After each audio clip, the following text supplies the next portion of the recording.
ঢাকা বিশ্ববিদ্যালয়ের মহসিন হলে এই ১৬ বছর আজান দিতে দেয়নি জালেমরা। তো এখানে নেতারা থাকতেন, ছাত্রলীগের নেতারা, তাদের নাকি ঘুমে ডিস্টার্ব হয় আজান দিলে।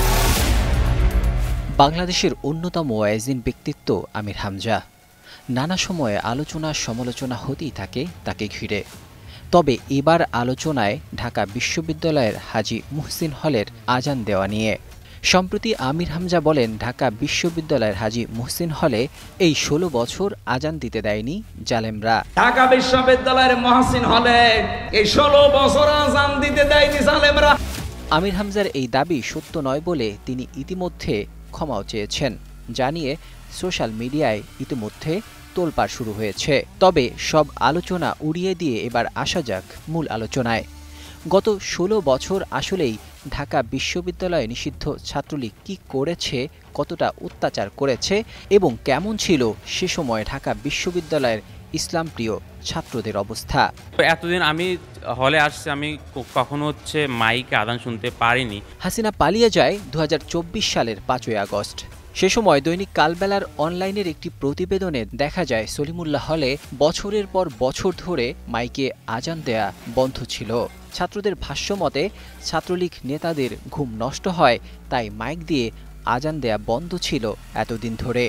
বিভিন্ন সময়ে চেষ্টা করেছি মসজিদে একটা মাইক লাগানোর, কারণ আমাদের হলটা অনেক বড়, এখানে আজান দিলে আসলে অন্যদিকে শোনা যায় না। তো স্বাভাবিকভাবেই হলের সিঙ্গেল রুমগুলো মসজিদের দুই পাশে।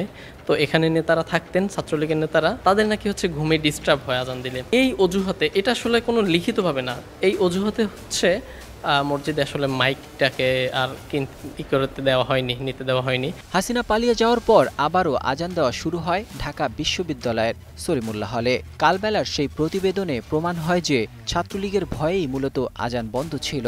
এছাড়া দেশের বিভিন্ন স্থানে নিষিদ্ধ আওয়ামী লীগ ও ছাত্রলীগ গত ১৬ বছর মসজিদের ইমাম, হুজুর এবং ধর্মপ্রাণ মানুষের উপর নানা নির্যাতন চালিয়েছে। কিন্তু পরবর্তী দেখতাম যে রহস্যজনক একটা কারণেই আপনার আজান হতো না। সবচেয়ে ক্ষতির যে বিষয় সেটি হচ্ছে, আমরা যারা নিয়মিত নামাজ পড়ি, আমরা ধরেন মাগরিবের যখন নামাজের সময় হয় তখন বোঝা যায়।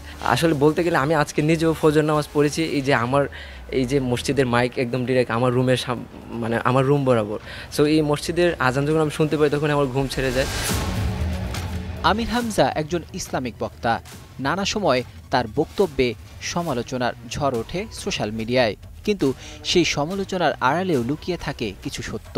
২০২৪ সালের জুলাইয়ের আগ পর্যন্ত আওয়ামী লীগের বিরুদ্ধে কেউ টু শব্দটি করলেও তাকে যেতে হয়েছে জেলে, এমনকি কেউ কেউ গুম হয়েছে আর ফিরে আসেনি। ২০২১ সালের ৯ অক্টোবর বরিশালের উজিরপুরে জামে মসজিদের ইমামের বায়ুপথে বাঁশের টুকরো, কাপড়ের টুকরো ও কাগজ ঢুকিয়ে নির্যাতনের অভিযোগ পাওয়া যায় আওয়ামী লীগের নেতাদের বিরুদ্ধে।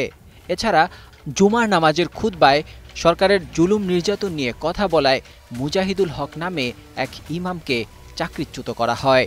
শুধু ঢাকা বিশ্ববিদ্যালয় নয়, আওয়ামী আমলে সারা দেশ জুড়ে ছিল হাসিনার বাহিনীর তাণ্ডব। আর সেই তাণ্ডবে বিভিন্ন মাদ্রাসার শিক্ষক, মসজিদের ইমাম ও খতিবদের উপর নানাভাবে নির্যাতন, নিপীড়ন চালানো হয়। আর তাই এসব কথার উপর জোর দিতে গিয়ে বিভিন্ন সময় বিপাকে পড়েছেন আমির হামজার মতো বক্তারা। তাদের কথার উপর ভিত্তি করে নানা সময় হয়েছে আলোচনা সমালোচনা। তবে এসব কথা একেবারেই ফেলে দেওয়ার মতো নয়, কারণ গত ১৬ বছর হাসিনা বাহিনীর হাতেই জিম্মি ছিল সারা দেশের মানুষ। নাজমুল হক রাইয়ান, ২১ টেলিভিশন।